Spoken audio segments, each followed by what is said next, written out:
నమస్తే, welcome to vibrant AP.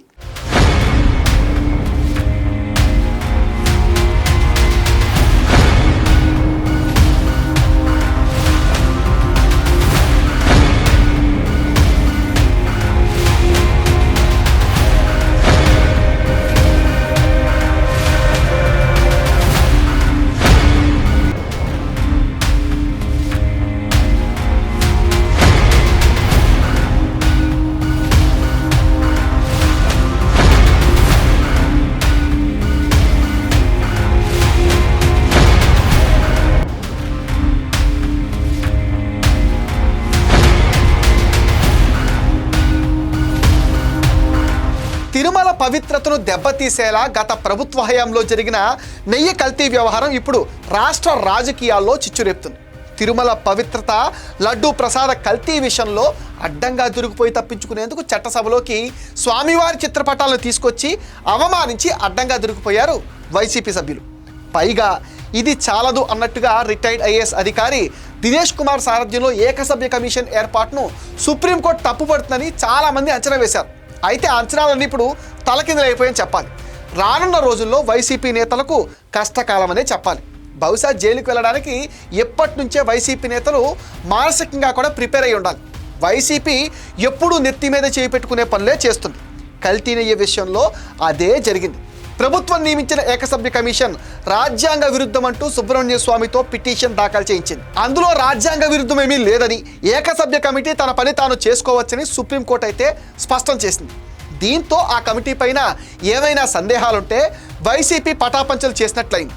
Tirumala శ్రీవారి లడ్డూ ప్రసాదం తయారీలో కల్తీ నెయ్యి వాడారనే ఆరోపణల నేపథ్యంలో ఆంధ్రప్రదేశ్ ప్రభుత్వం తీసుకున్న నిర్ణయానికి అత్యున్నత న్యాయస్థానం సుప్రీంకోర్టు మద్దతు తెలిపింది. రిటైర్డ్ ఐఏఎస్ అధికారి దినేష్ కుమార్ నేతృత్వంలో రాష్ట్ర ప్రభుత్వం ఏర్పాటు చేసిన ఏకసభ్య కమిటీ విచారణను కొనసాగించవచ్చని సుప్రీంకోర్టు స్పష్టం చేసింది. గత ప్రభుత్వ హయాంలో లడ్డూ తయారీకి వాడిన నెయ్యిలో జంతువుల కొవ్వు కలిసిందనే ఆరోపణలపైన సుప్రీంకోర్టు ఆదేశాల మేరకు సిబిఐ పర్యవేక్షణలోని ప్రత్యేక దర్యాప్తు బృందం విచారించింది. ఈ సిట్ తన నివేదికను సమర్పించి నెల్లూరు ఏసీబీ కోర్టులో ఛార్జ్షీట్ కూడా దాఖలు చేసింది. అయితే ఈ నివేదిక ఆధారంగా లోపాలను సరిదిద్దుకునేందుకు బాధ్యులపైన చర్యలకు సిఫార్సు చేసేందుకు ఏపీ ప్రభుత్వం దినేష్ కుమార్ కమిటీని నియమించింది. ఈ ఏకసభ్య కమిటీ నియామకాన్ని సవాల్ చేస్తూ సుబ్రహ్మణ్య స్వామి సుప్రీంకోర్టులో పిటిషన్ దాఖలు చేశారు. సుప్రీంకోర్టు నియమించిన సిట్ విచారణ జరుగుతున్నప్పుడు రాష్ట్ర ప్రభుత్వం సమాంతరంగా మరో కమిటీ వేయటం చట్ట విరుద్ధమని, ఇది కేవలం రాజకీయ ప్రేరేపితమని ఆయన వాదించారు. ప్రధాన న్యాయమూర్తి నేతృత్వంలో ధర్మాసనం ఈ వాదంతో ఏకీభవించలేదు. సిట్ తన దర్యాప్తును పూర్తి చేసి నివేదిక ఇచ్చిన తర్వాత ఆ నివేదికను పరిశీలించి పాలనాపరమైన చర్యలు తీసుకునే హక్కు రాష్ట్ర ప్రభుత్వానికి ఉంటుందని కూడా అభిప్రాయపడింది. ఏకసభ్య కమిటీ దర్యాప్తులో జోక్యం చేసుకోవడానికి ధర్మాసనం నిరాకరించింది. ఈ తీర్పుతో వైసీపీ నేతలకు పెద్ద షాక్ తగిలినట్టు అయిపోయిందని చెప్పాలి. ఇక ప్రభుత్వం సిట్ నివేదిక ఆధారంగా తదుపరి చర్యలు తీసుకునేందుకు మార్గం సుగమం అయిపోయింది. 45 రోజుల్లోగా తన నివేదికను సమర్పించాలని దినేష్ కుమార్ కమిటీకి ప్రభుత్వం ఇప్పటికే ఆదేశించింది. దీంతో తమ కొంప మునుగుతుందని వైసీపీ నేతలకు అర్థమైపోయింది. తెర వెనక స్నేహాలు, కోర్టు గదుల్లో డ్రామాలు ఎన్ని నడిచినా సరే చివరకు న్యాయస్థానం ముందు అసలు రంగు బయటపడక తప్పదు. సుబ్రహ్మణ్య స్వామి గారు వేసిన పిటిషన్ పైన chief justice Suryakant and justice Joymalya బాగ్చీల ధర్మాసనం కూడా స్పందించిన తీరు వైసీపీ నేతలకు దిక్కుతోచిన విధంగా మారిపోయింది. కోర్టులో టీటీడీ తరపున వాదించిన సీనియర్ అడ్వకేట్ సిద్ధార్థ లుత్రా సూటిగా కొట్టిన దెబ్బ అదిరిపోయిందని చెప్పాలి.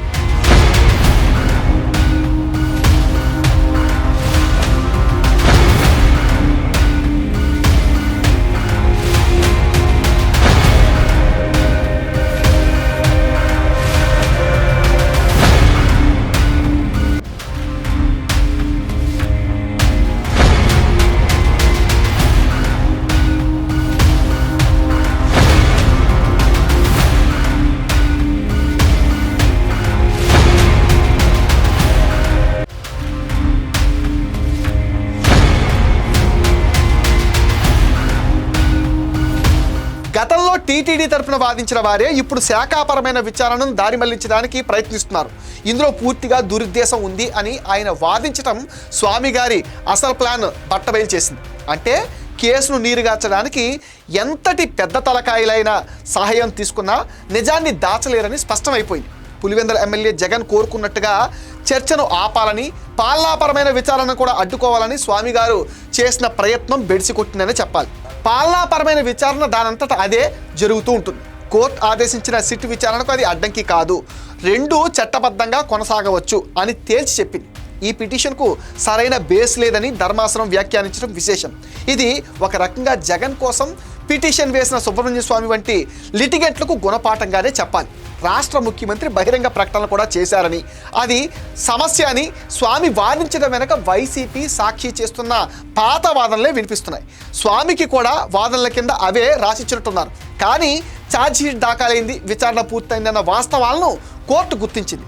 తప్పు చేసిన వారు దొరికిపోతారనే భయంతోనే విచారణల మీద స్టేలు ఎందుకు అన్న సామాన్య భక్తుడి ప్రశ్నకు ఇప్పుడు సుప్రీంకోర్టు తీర్పు ఒక సమాధానంగా నిలిచింది. తాడేపల్లి ప్యాలెస్ నుండి సుప్రీంకోర్టు మెట్ల వరకు సాగిన ఈ జగన్ ప్రహాసనం చివరకు అట్టర్ ఫ్లాప్ అయిందని చెప్పాలి. లడ్డూ కల్తీపైన విచారణ ఆగదు, దోషులెవరో తేలక మానదు. భక్తుల నమ్మకాన్ని తాకట్టు పెట్టిన వారు రాజకీయంగా ఎన్ని ఎత్తుగడలు వేసినా గోవిందుడు తీర్పు నుండి అయితే తప్పించుకోలేరు. ఇది చాలదు అన్నట్టుగా రాష్ట్ర ప్రభుత్వం కల్తీనీయ వ్యవహారంపై ఏపీ అసెంబ్లీ వేదికగా చర్చ కూడా జరిపింది. ముఖ్యమంత్రి వాడివేడిగా చర్చను ప్రారంభించారు. ప్రభుత్వం ఈ అంశాన్ని అత్యంత ప్రతిష్టాత్మకంగా తీసుకుని వాస్తవాలను ప్రజల ముందు ఉంచే ప్రయత్నం కూడా చేసింది.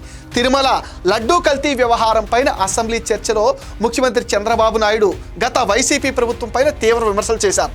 మహాపాపం పేరిట వైకాపా హయాంలో లడ్డూ కల్తీ జరిగిన తీరును పవర్ పాయింట్ ప్రజెంటేషన్ ద్వారా ఆయన వివరించారు. నెయ్యి సరఫరాలో కొందరు సిండికేట్లుగా ఏర్పడి సుమారుగా 59.71 లక్షల కేజీల అపవిత్ర నెయ్యిని వాడారని, దీని ద్వారా సుమారుగా 234.51 కోట్ల రూపాయల ప్రజాధనాన్ని దోచుకున్నారని గణాంకాలతో సహా వివరించారు. భక్తుల మనోభావాలతో ఆడుకున్న వారిని వదిలేది లేదని స్పష్టం చేశారు.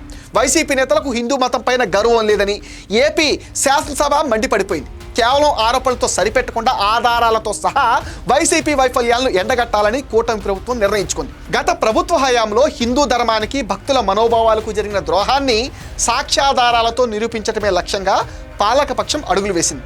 హిందూ ధర్మంపై దాడులు జరుగుతున్నా చూస్తూ ఊరుకుంటే మాత్రం అది మరిన్ని అనర్థాలకు దారితీస్తుందని ప్రభుత్వం అయితే గట్టిగా నమ్ముతుంది.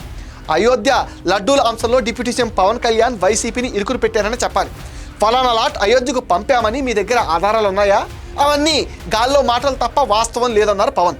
తప్పు చేసిన వారిని వెనకేసుకు వస్తే అందులో కూడా బాధ్యత అప్పటి ప్రభుత్వందేనని పవన్ అన్నారు. భక్తుల మనోభావాలతో ఆడుకున్న వారిని చట్టపరంగానే కాకుండా రాజకీయంగా కూడా ప్రజల ముందు దోషులుగా నిలబెట్టాలని చంద్రబాబు భావిస్తున్నారు. ఇది వైబ్రెంట్ ఏపీ అప్డేట్. ఈ వీడియో పైన మీ విలువైన ఒపీనియన్ని కామెంట్ సెక్షన్లో మెన్షన్ చేయండి. మీరేం చేయాలో మీకు తెలుసుగా, ఈ వీడియోస్ని లైక్ చేయండి, షేర్ చేయండి, మన ఛానల్ని సబ్స్క్రైబ్ చేయండి, సపోర్ట్ చేయండి.